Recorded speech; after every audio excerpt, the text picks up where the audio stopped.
If you've been wishing your piano progress would just move faster, this video is for you. Today I'm breaking down 5 sneaky piano habits that are keeping so many adult learners stuck. Some of these might sound like, yeah, I already know that, but I'm going to show you why they're actually huge progress blockers and how to fix them so you can finally feel momentum again. And by the way, if you want to get organized with your practice and stay consistent, grab my free piano practice planner. It's the exact tool I built for my students to map out songs, habits, and progress every single week. Comment practice planner below and I'll send it to you. Bad habit number 5, practicing hands together too soon. This one's a classic. You sit down, new song in front of you, and your instinct is to just go for it. Both hands together. I get it, that's how the real song sounds, so of course you want to dive in. But here's the truth. When you always practice hands together, your brain has no idea which hand is making the mistakes. So you keep repeating the same problems over and over and they get locked in. So here's what you should do. Here's the simple process. Slow it down. Practice each hand separately first, then put them together once each hand feels automatic. Your coordination improves dramatically and your confidence skyrockets. Your brain is building an entirely new skill when it combines both hands, and that takes time. Think of it like learning to dance a duet. You wouldn't jump into the performance before each dancer has learned their own steps. Each hand needs its own rehearsal first. So instead of thinking, I'll get it faster if I play it all together, flip that belief. You'll actually get it faster by slowing down and separating it.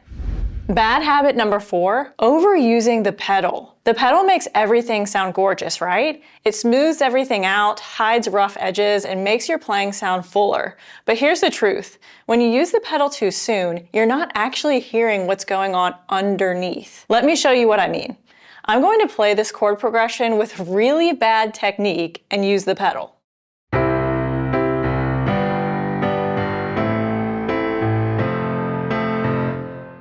It sounds nice, right? But it's a lie. The pedal is doing the heavy lifting for you. It's hiding how bad your technique is. Now, if I take the pedal away, this is what it would have sounded like.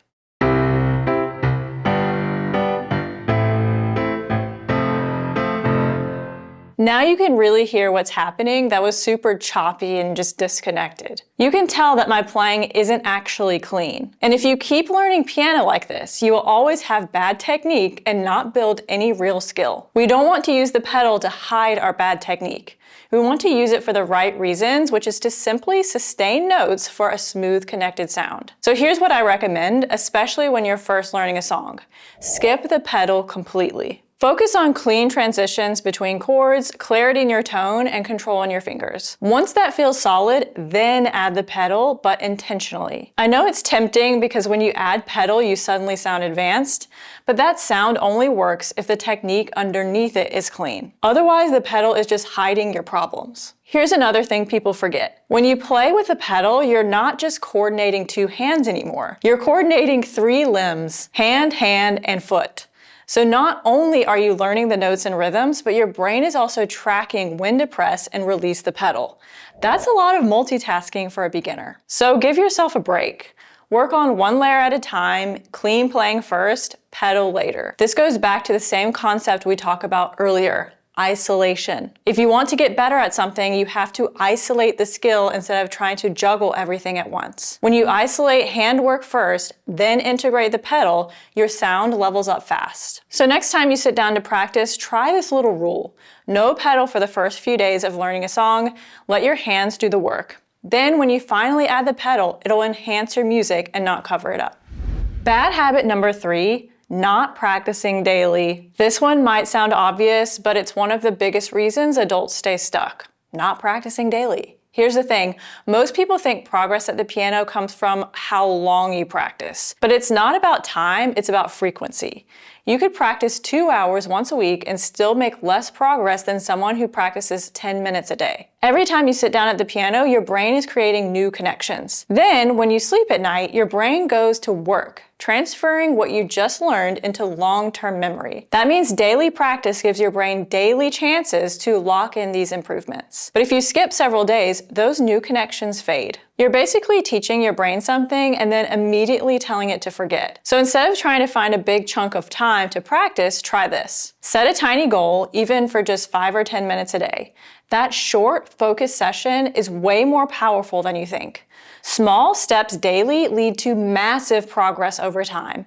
It's kind of like going to the gym. You don't go once a month for 4 hours, you go consistently, even for short sessions, to build muscle. It's the same thing with your fingers and your brain. If you can commit to sitting down at the piano every day, even if it's just long enough to play one song or review one section, your progress will compound faster than you realize. And this is exactly why I created the Pianoly Practice Planner. It's designed to help you track these tiny daily sessions so you can actually see your consistency add up. When you look back at your week and realize, I practiced 5 days in a row, you'll feel more motivated to keep going because you can see real progress happening.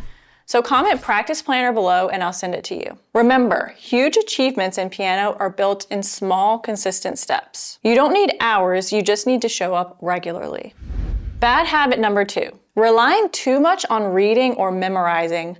This one might surprise you, but it's one of the sneakiest habits that can quietly cap your growth as a pianist. And that's relying too much on one side of your brain, either reading music or memorizing everything. Most adult students fall into one of two camps. Camp 1, you're a reader. You love the structure, the notes on the page make you feel safe, and if someone takes away your sheet music, it's panic. Camp 2, you're a memorizer. You play beautifully from memory or by ear, but the second you have to read, you freeze. So which camp are you in? You can let me know in the comments. I love seeing where everyone lands. Here's the thing though. Whichever one you are, that comfort zone eventually becomes a ceiling. I'll be honest, when I was younger, I was 100% a reader. I loved having the sheet music in front of me. It felt safe, structured, like as long as I followed the notes, I couldn't go wrong.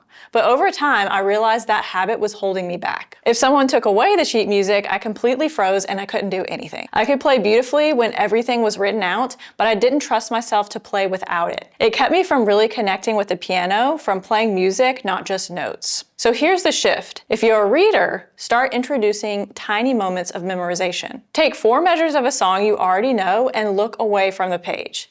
See if you can play it by feel. At first, it'll feel weird, but that's how you build musical memory. And if you're a memorizer, set aside a few minutes each week to read something new. Doesn't have to be complex, even a simple melody or beginner lead sheet. The goal isn't perfection, it's exposure. The truth is, great pianists do both. They can read fluently and trust their muscle memory. They can improvise and decode notation. It's not about choosing one, it's about building balance. So whichever side you lean toward, challenge yourself to step into the opposite. That's how you unlock a new level of freedom at the piano. Bad habit number 1 is practicing too fast. All right, let's talk about the number 1 bad habit I see over and over and over again. I've been guilty of this too. Practicing too fast. Here's what usually happens. You learn the notes, you start slowly, things are sounding okay, and then the second it feels somewhat familiar, you speed up. And once you kind of play it fast, you never go back to slow practice again. But that's exactly where problems start. When you rush through a song, your fingers start running on autopilot and your brain completely checks out. That's when you start to lose control over your tone, your rhythm, your dynamics, all the things that make music beautiful. Slow practice isn't just for beginners. It's how professional pianists refine their playing. They'll slow things down to a crawl, not because they can't play fast, but because they want every single note to sound intentional and clean. Here's why that works so well. When you slow down, your brain stays conscious.